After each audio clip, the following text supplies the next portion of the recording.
student, welcome to the Grisha Conceptual Classes for Science and Mathematics. Now I am starting the new topic of class 9, chapter 2, Matter Around Us Pure में separating the components of mixture. आपको पता है हमारे चारों तरफ कोई भी pure substance exist नहीं करता, हर चीज़ मिक्सचर होती है ऑफ प्योर सब्सटेंसेस। तो लेकिन हमें प्योर सब्सटेंसेस की ज़रूरत होती है, तो हम लोगों को उन प्योर सब्सटेंसेस को क्या करना पड़ेगा, सेपरेट करना पड़ेगा। We need to separate the constituent of the mixture. Daily life में we will use the method like hand picking, sieving, filtration to separate the components of mixture. ठीक है, hand picking कब करेंगे? When the size of the particle of the constituent of mixture is very big enough, which can be easily seen with the naked eye, or the difference in the colors. Simultaneously, it needs to be it's required to be difference in the shape, size, or the color of the constituent of the mixture. ठीक है, filtration technique can be used to separate when the size of one particle of the constituent of mixture is big enough that it will not pass through the filtration unit like sieving, छन्नी जिसे आप बोलते हैं, ठीक है, strainer जिसे आप बोलते हैं, ठीक है, but other constituent can easily pass through it. तो these simple technique can be used in a daily life, but in reality जो हमारे चारों तरफ मिक्सचर्स होते हैं उनके कॉन्स्टिट्यूएंट्स जो होते हैं वो इतने बड़े छोटे, इतने छोटे छोटे साइज के होते हैं, या उनका वो हमें इतना क्लियरली दिखाई नहीं देते, ठीक है, उनके कॉन्स्टिट्यूएंट्स में डिफरेंस नहीं होता इतना ज़्यादा कि हम उसे देख के हैंड पिकिंग और सीविंग और फिल्ट्रेशन से हम इजीली उसको क्या कर सके, सेपरेट कर सके। तो वहाँ पे हमें डिफरेंट टेक्निक्स यूज करनी पड़ती है, थोड़ी कॉम्प्लिकेटेड टेक्निक यूज करनी पड़ती है to separate the constituent of mixture. तो हेट्रोजीनियस मिक्सचर्स को ही हमें सेपरेट करना है, sometime we need to separate the homogeneous mixture, तो उसमें भी हमें स्पेशल टेक्निक का यूज करना पड़ेगा। तो मिक्सचर्स कैसे होते हैं? Mixtures can be of two solids, mixture can be of one solid one liquid, and mixture can be of two liquids. तो here we will first study how will we separate the mixture of the two solids. दो solids अगर दिए हुए तो उनके mixtures को, उनके दोनों सॉलिड्स को हम लोग कैसे सेपरेट कर सकते हैं, how we separate the constituents of the mixture of the two solids. ठीक है, तो separation of mixture of two solids, इसमें भी हमारी तीन टेक्निक यूज होती है। First is by using the suitable solvent, second by using the sublimation process, और by using the manual. Depending upon the property कि कॉन्स्टिट्यूएंट्स हमने डाले हैं उसके अंदर, जो मिक्सचर के अंदर ऑलरेडी जो कॉन्स्टिट्यूएंट्स है उनकी प्रॉपर्टीज क्या है, उसके बेसिस पे हम सुटेबल टेक्निक यूज करेंगे। तो फर्स्ट टेक्निक हम यूज करते हैं by using the suitable solvent. Solvent क्या होता है? सॉल्वेंट का मतलब होता है कि हमने सॉल्वेंट डाला और पर्टिकुलर सॉल्यूट उसके अंदर कंप्लीटली डिसॉल्व हो गया। तो यहाँ पे हम वो टेक्निक कैसे यूज कर सकते हैं? अगर हमारे पास दो सॉलिड्स है, दो सॉल्यूट है, ठीक है, हम कोई ऐसा सॉल्वेंट चूज करेंगे जो एक सॉल्यूट को तो डिसॉल्व कर सकता है बट दूसरे सॉल्यूट को डिसॉल्व नहीं कर सकता, दूसरा सॉल्यूट उसमें इनसॉल्युबल रहता है। अगर एक सॉल्यूट उसमें डिसॉल्व हो गया तो वो सॉल्यूट डिसॉल्व होकर उसके साथ होमोजीनियस सॉल्यूशन बना लेगा, और जो दूसरा सॉल्यूट डिसॉल्व नहीं हुआ है वो एज ए प्रेसिपिटेट नीचे सेटल डाउन हो जाएगा, ठीक है, वो अनस्टेबल होगा। ठीक है, यू गॉट माय पॉइंट। तो हम लोग कैसे यूज करेंगे technique? By using the suitable solvent. The principle of this technique is the difference in the solubilities of the constituent of the mixture in a particular liquid solvent can be used to separate them. ठीक है, तो यहाँ पे हम क्या property use करेंगे? जो constituents है मिक्सचर की वो एक पर्टिकुलर लिक्विड सॉल्वेंट में एक तो डिसॉल्व हो सकता है बट दूसरा डिसॉल्व नहीं हो सकता। तो there is a difference in the solubilities, difference ही है ना, मतलब there is a difference in the characteristics of the solubility. एक तो सॉल्यूट डिसॉल्व हो रहा है बट दूसरा डिसॉल्व नहीं हो रहा है। तो इसका प्रिंसिपल ये है, we need to learn the principle also. Example, जैसे हमारे पास शुगर और सैंड का मिक्सचर है, ठीक है, शुगर के पार्टिकल बहुत छोटे छोटे होते हैं, सैंड के पार्टिकल भी बहुत छोटे छोटे होते हैं, तो आप उसको इजीली हैंड पिकिंग और फिल्ट्रेशन टेक्निक से सेपरेट नहीं कर सकते। तो यहाँ पे हम क्या टेक्निक यूज करेंगे? Water as a solvent. Water क्या करेगा? शुगर को तो डिसॉल्व करेगा because sugar is soluble in water, but we know sand is not soluble in water. Sand क्या फॉर्म करता है? It form suspension with the water, ठीक है, वो हेट्रोजीनियस सॉल्यूशन फॉर्म करता है और वो इतना अनस्टेबल होता है, अगर हम उसको थोड़ी देर के लिए छोड़ देंगे तो sand will settle down as a precipitate. ठीक है, तो हम लोग क्या करेंगे? शुगर और सैंड का हमने मिक्सचर लिया, अगर we have a sugar sand mixture and we need sugar separately and sand separately, तो what we will do, we will add water into it। हमने एक बीकर लिया, बीकर के अंदर we will add sugar sand mixture और उसमें हमने पानी डाल दिया, we add water and stir it. What will happen, the sugar particles जो होंगे वो वाटर में डिसॉल्व हो जाएंगे, but sand particle will not dissolve in water, it will settle down as a precipitate. तो हमें क्या मिलेगा, शुगर सोल्यूशन प्लस सैंड. हमें इसके अंदर शुगर सोल्यूशन मिलेगा और सैंड मिलेगी. सैंड कहाँ पे मिलेगी, एज अ प्रेसिपिटेट. फिर हम उसको केयरफुली क्या करेंगे, फिल्टर करेंगे. फिल्टर पेपर फनल लेंगे, फनल के ऊपर फिल्टर पेपर लगाएंगे और उसके थ्रू हम शुगर सोल्यूशन प्लस सैंड को पास कराएंगे.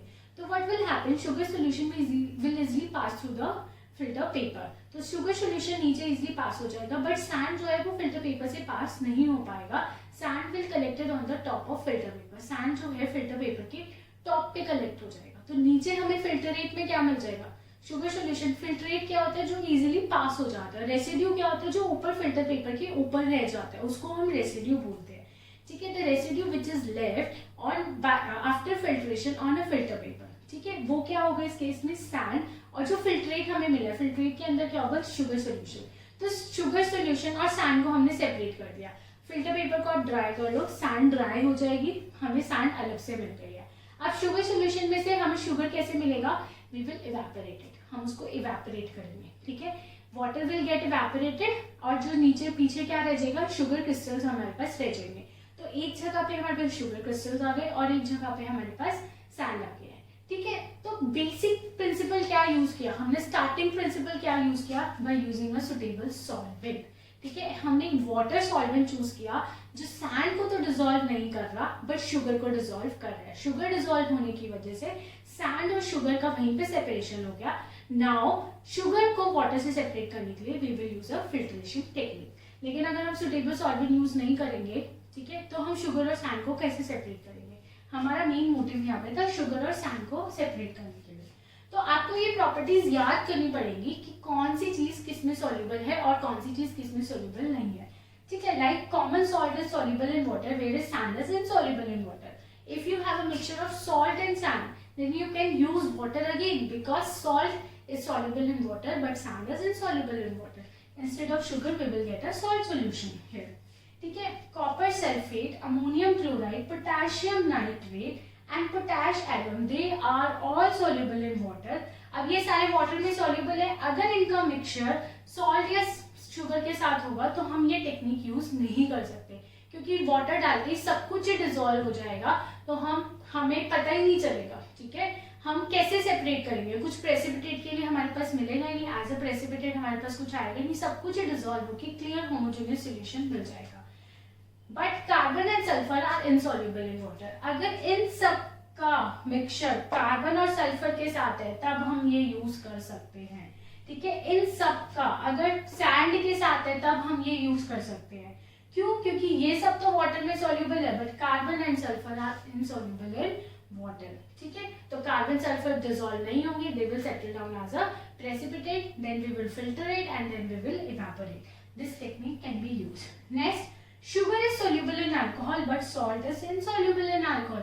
अगर हमारे पास शुगर और सॉल्ट का मिक्सचर है तो हम कैसे यूज करेंगे, कैसे सेपरेट करेंगे. वाटर हम यूज नहीं कर सकते क्योंकि शुगर भी वाटर में soluble है, सॉल्ट भी वाटर में soluble है. तो we will use this technique by using a suitable solvent, but in case we will not use water, we will use alcohol. ठीक है, तो शुगर जो है अल्कोहल में soluble है बट जो सॉल्ट है वो अल्कोहल में soluble नहीं है. दिस सेम प्रोसेस, यही सब कुछ चलेगा, बस मिक्सचर चेंज होगा और सॉल्वेंट चेंज होगा. ठीक है, I hope this method is clear to you. ठीक है, अब हम डिस्कस करेंगे अनदर सॉल्वेंट. ठीक है, अभी हमने एग्जांपल देखा था to separate a mixture of sugar and sand. अब हम नेक्स्ट एग्जांपल देखेंगे. ठीक है, next example is to separate a mixture of sulphur and sand. Sulphur और सैंड के मिक्सचर को हम कैसे सेपरेट कर सकते हैं. अब यहाँ पे हम कौन सी टेक्निक यूज कर रहे हैं, by using a suitable solvent. जो सल्फर होता है कार्बन डाइसल्फाइड में soluble होता है but sand is not soluble in carbon disulphide.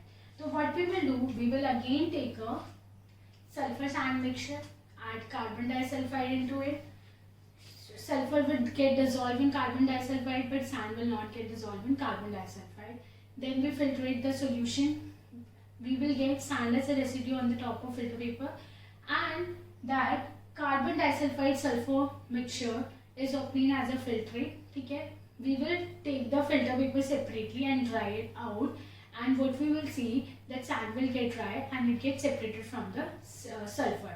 And after that, we will take a filtrate of sulfur and carbon disulfide. We will evaporate it. Carbon disulfide will get evaporated, but sulfur will remain as a solid residue. So by this method we can separate the sulfur and the sand. ठीक है, तो इस technique से हम लोग किन को separate कर सकते हैं? By using a suitable solvent में कार्बन डाइसल्फाइड में जो सॉल्युबल है और कार्बन डाइसल्फाइड में जो सॉल्युबल नहीं है. तो अगर सल्फर के साथ सॉल्ट, शुगर और कार्बन मिक्स है, सल्फर के साथ अगर हमें सॉल्ट, शुगर और कार्बन इन तीनों में से कुछ भी अगर कोई मिक्सचर है और उसको हमें सेपरेट करना है, तो हम कार्बन डाइसल्फाइड सॉल्वेंट को यूज कर सकते हैं. वाई? क्योंकि सॉल्ट, शुगर और कार्बन ये सारे इनसॉल्युबल है कार्बन डाइसल्फाइड में, so they can be easily separated from the sulphur by using carbon disulphide as a solvent.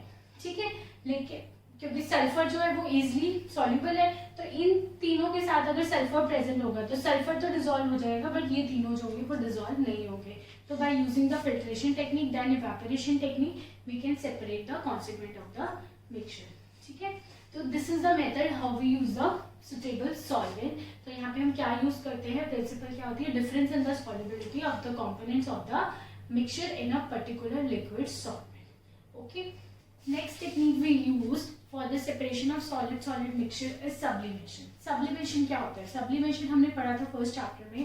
The sublimation is a process in which the solid is directly converted into the vapors on heating or the vapors is directly converted into solid on cooling is known as sublimation. तो sublimation process कहाँ पे use करेंगे? The process of sublimation, this is a principle, ये principle learn करना है हमें, is used to separate the component of solid mixture in which one component sublimes on heating and the other component does not. ये technique हम वहाँ use करेंगे जहाँ पे सॉलिड मिक्सचर है और एक कंपोनेंट सबलाइम हो सकता है और दूसरा कंपोनेंट सबलाइम नहीं हो सकता. तो we have to identify the property of the constituent of the mixture, कि उसके अंदर जो कॉन्स्टिट्यूएंट्स है उसमें एक कंपोनेंट सबलाइम प्रॉपर्टी का एग्जिस्ट करता है या नहीं करता. दोनों सबलाइम्स नहीं होने चाहिए, एक ही कंपोनेंट के पास सब्लिमेशन की प्रॉपर्टी होनी चाहिए. ठीक है, the changing of solid directly into vapors on heating and of vapors into solid on cooling is known as sublimation, and the solid substance which undergoes sublimation is known as sublime. जो solid substance directly vapors में convert हो सकते हैं उसको sublime बोलते हैं, और जो substance हमें cool करने के बाद मिलते हैं vapors को, उन substance को हम क्या बोलते हैं? sublimate. क्या बोलते हैं? sublimate. अगर suppose ammonium chloride solid form में है, उसको हम वेपर्स में कन्वर्ट कर रहे हैं, तो ammonium chloride is known as sublime, और वो ऑलरेडी वेपर्स में कन्वर्टेड है और उसको हम ठंडा करके सॉलिड अमोनियम क्लोराइड ऑब्टेन करना चाह रहे हैं. अब हमने वेपर्स को कूल करके ऑब्टेन किया है, इसीलिए वो कूल सॉलिड अमोनियम क्लोराइड को हम क्या बोलेंगे? सब्लिमेट बोलेंगे. ठीक है, तो this is a diagram to show how can we separate the mixture of common salt and ammonium chloride. Common salt को हम सोडियम क्लोराइड भी बोलते हैं. अगर कहीं पे आपको क्वेश्चन पूछा जाए how can you separate the mixture of sodium chloride and this is ammonium chloride, अब तो आप लोगों को कंफ्यूज नहीं होगा. Sodium chloride is common salt. ठीक है, दोनों तरीके से क्वेश्चन आ सकते हैं. तो हमने यहाँ पे क्या लिया? This is a tripod stand, this is a burner, यहाँ पे हमने वायर गॉज लगाया. This is China dish. China dish के अंदर हमने मिक्सचर लिया ammonium chloride and common salt का. इसके ऊपर एक इन्वर्टेड जार लगा दिया और इन्वर्टेड जार को कॉटन प्लग से ब्लॉक कर दिया ऊपर. क्यों? क्योंकि जब वेपर्स कन्वर्ट होंगे तो वेपर्स स्केप हो सकते हैं वहां से. टू प्रिवेंट द एक्सपोजर हमने उसको क्लोज कर दिया. ठीक है, अब हम यहाँ पे हीटिंग स्टार्ट करेंगे. हीटिंग स्टार्ट करने से क्या होगा? जो सॉलिड अमोनियम क्लोराइड है they are directly converted into the vapours. These vapours will go up and when they will go up inverted glass jar के ऊपर वॉल्स के कॉन्टैक्ट में आएंगे, और जो वॉल्स है वहां पे वो कूल्ड है. कूल रहने की वजह से वहां पे टकराएंगी, उनकी एनर्जी लूज होगी तो क्या होगा? They will be converted on cooling into the solid form. तो यहाँ पे हमारे पास प्योर अमोनियम क्लोराइड जो है यहाँ पे क्या हो जाएंगे? डिपॉजिट हो जाएंगे. ठीक है, क्योंकि वो एनर्जी क्या कर देंगे? लूज कर देंगे, उनकी काइनेटिक एनर्जी कम हो जाएगी and particle will come closer and they will be converted into solid ammonium chloride. And these solid ammonium chloride will deposited on the inverted glass funnel. Then we will take out the inverted glass funnel separately और ammonium chloride को हम separate कर लेंगे, और जो नीचे रह जाएगा वो क्या रह जाएगा? common salt. ठीक है, तो sublimation process से हमने ammonium chloride और salt को separate कर लिया. तो इस प्रोसेस से और किसको सेपरेट कर सकते हैं? उनको सेपरेट कर सकते हैं जो वॉलेटाइल सब्सटेंस है, ठीक है, जो directly on heating can easily be converted into the vapours. तो कौन कौन से हैं जो कन्वर्ट हो सकते हैं? Ammonium chloride, iodine, camphor, naphthalene ball, anthracene. Camphor is कपूर, जो पूजा में यूज करते हैं, आपने देखा होगा जलाते ही they converted into the vapours, liquid state नहीं आती। तो ammonium chloride NH4Cl, iodine I2, camphor, naphthalene balls and anthracene. They can be separated from non-volatile substance like common salt, sand, iron filling, chalk etc. कोई और भी substance हो सकता है, लेकिन वो सारे सब्सटेंस नॉन वॉलेटाइल होने चाहिए क्योंकि ये सारे क्या हैं? वॉलेटाइल है। तो these can be easily separated by the process of sublimation. ठीक है, तो सब्लिमेशन कहाँ यूज कर रहे हैं? जिसमें से एक कंपोनेंट सबलाइम हो सकता है और दूसरा कंपोनेंट सबलाइम नहीं हो सकता। This is the technique. तो यहाँ पे हम प्रॉपर्टीज को देख के यूज करते हैं, ठीक है। कौन सा मेथड हमें यूज करना है, हम चेक करते हैं कि कौन सी कॉन्स्टिट्यूएंट की प्रॉपर्टी यूज कर सकते हैं। सुटेबल सॉल्वेंट कहाँ यूज करेंगे? जहाँ पे एक सॉल्युबल है दूसरा सॉल्युबल नहीं है। ये कहाँ यूज करेंगे? जहाँ पे एक सबलाइम हो सकता है दूसरा सबलाइम नहीं हो सकता, ठीक है। तो डिफरेंस होना चाहिए दोनों कॉन्स्टिट्यूएंट की प्रॉपर्टीज में। अगर सेम प्रॉपर्टीज होंगी तो we can not separate by either of the techniques. In this method, this is the third method, if we have solid mixture, we have to separate the constituent of the mixture, but in that mixture one component should be iron. अगर एक component iron है solid mixture में, तब हम ये method use कर सकते हैं। क्यों? Because iron is easily attracted by magnet. तो therefore the name of this method is separation by magnet, ठीक है। आयरन जो होता है इसकी एक प्रॉपर्टी होती है that it get easily attracted by magnet. अगर बहुत सारी आयरन फिल्म्स पड़ी होंगी, आयरन नेल्स पड़ा होगा और उसके पास हम मैग्नेट लाएंगे तो वो एकदम राइज करके मैग्नेट पे जाके स्टिक हो जाएगा, ठीक है। तो this technique is used if a mixture contain iron as one of its constituent because iron is attracted by magnet, ठीक है। तो अगर जैसे हमारे पास आयरन फिलिंग और सल्फर पाउडर का मिक्सचर है तो हम लोग ये मेथड यूज कर सकते हैं, ठीक है। क्यों? क्योंकि sulphur is not attracted by magnet. Sulphur is a non magnetic material. Magnetic material कौन सा होता है? जो इजीली अट्रैक्टेड होता है मैग्नेट से। और आयरन फिलिंग्स क्या होंगी? मैग्नेट से अट्रैक्ट हो जाएंगी। तो we will take a magnet, all the iron filings will get separated from the iron sulphur mixture by getting attracted to the magnet, okay. If we have a mixture of iron filings and carbon then we can use similar method, ठीक है। If we have a mixture of iron and sand, sand की जगह if you have sawdust also then you can use this method. What is sawdust? जो carpenter होता है वो लकड़ी घिसता है ना, रबिंग करता है, तो उसके पास जो चूरा सा निकलता है, पाउडरी फॉर्म में सब्सटेंस निकलता है, उसको हम सॉडस्ट बोलते हैं। तो कारपेंटर जब ये सब काम करते हैं तो उनके पास आयरन नेल्स वगैरह भी बहुत सारी होती है, तो हैंड पिक करना बहुत मुश्किल होता है। कर सकते हैं but it is very time consuming process. तो what he will use, he will take a magnet, all the iron filings get attracted to the magnet and वो अलग जाकर उसको सेपरेट कर देता है और दूसरी जगह हमारे पास सॉडस्ट और सैंड हमारे पास इजीली अवेलेबल हो जाती है। अब हम जो घरों से वेस्ट मटेरियल निकालते हैं, ठीक है, उसमें आयरन भी बहुत ज्यादा होता है, ठीक है। बट हम क्या खाली आयरन निकालते हैं? उसमें कॉपर और सारे मेटल्स भी होते हैं और different kinds of waste materials भी होते हैं। तो ये सब कॉपर हो गया, आयरन हो गया, ये सब मटेरियल कहाँ है? एल्यूमिनियम्स हो गए, ठीक है। ये सब मटेरियल कहाँ पहुंचते हैं? फैक्ट्रीज में, क्योंकि दे आर रीयूजेबल आइटम, उनको हम वापस से यूज कर सकते हैं। लेकिन यूज करने के लिए हमें सॉर्टिंग करनी पड़ेगी, आयरन के आर्टिकल्स को अलग रखना पड़ेगा, फिर हम आयरन के आर्टिकल्स को मेल्ट करेंगे, मेल्ट करके मोल्ड करेंगे to form again new compounds, ठीक है, new things, new articles we will form again.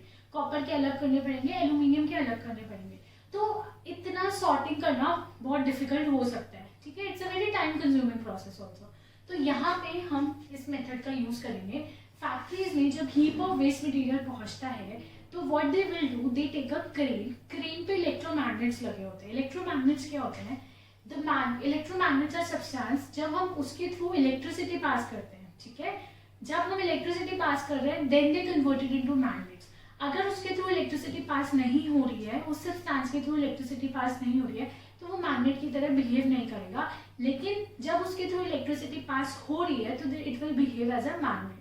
तो we will use electromagnet. Electromagnets को क्रेन से अटैच किया जाता है, ठीक है, और उसको पावर सप्लाई दी जाती है, ठीक है। जब हमें वेस्ट मटेरियल से आयरन अलग करना होता है, we will take the person will take that big cranes containing attached with the electromagnets over the heap of waste material. All iron get attracted to the big electromagnets, okay, and then that crane will take separately, उसको दूसरी जगह लेके जाता है, power switch off करता है। Power switch off करते ही क्या होगा, उसकी मैग्नेटिक प्रॉपर्टी लॉस्ट हो जाएगी, तो सारा आयरन नीचे गिर जाएगा। ठीक है, तो आयरन का अलग से एक हीप कलेक्ट हो गया है, इसीलिए हम इलेक्ट्रोमैग्नेट यूज करते हैं। परमानेंट मैग्नेट क्यों नहीं यूज करते, क्यों, क्योंकि वो स्टिक रहेगा, फिर उसको उतारना हमारे लिए बहुत मुश्किल हो जाएगा। ठीक है, क्योंकि आयरन के जो वेस्ट मटेरियल्स ऑब्जेक्ट्स होंगे they are very very heavy in size, उसको उठाना भी हमारे लिए बहुत मुश्किल हो जाएगा। अट्रैक्ट तो हमने कर लिया इसलिए, लेकिन उसको उतारेंगे कैसे, इसलिए हम इलेक्ट्रोमैग्नेट यूज करते हैं। अट्रैक्ट करने के लिए we will switch on the current, उसको दूसरी जगह लेके जाएंगे, सेपरेट हीप क्रिएट करने के लिए करंट ऑफ कर देंगे। जैसे ही ऑफ करेंगे इलेक्ट्रोमैग्नेटिक प्रॉपर्टी लूज हो जाएगी, लूज हो जाएगी तो iron will no more get attracted to the electromagnet, it will fall down. ठीक है, तो in fact scrap iron is separated from the heap of waste material by using the big electromagnet fitted to a crane. Okay, please subscribe to our channel Vrisha Conceptual Classes for Science and Mathematics. Thank you.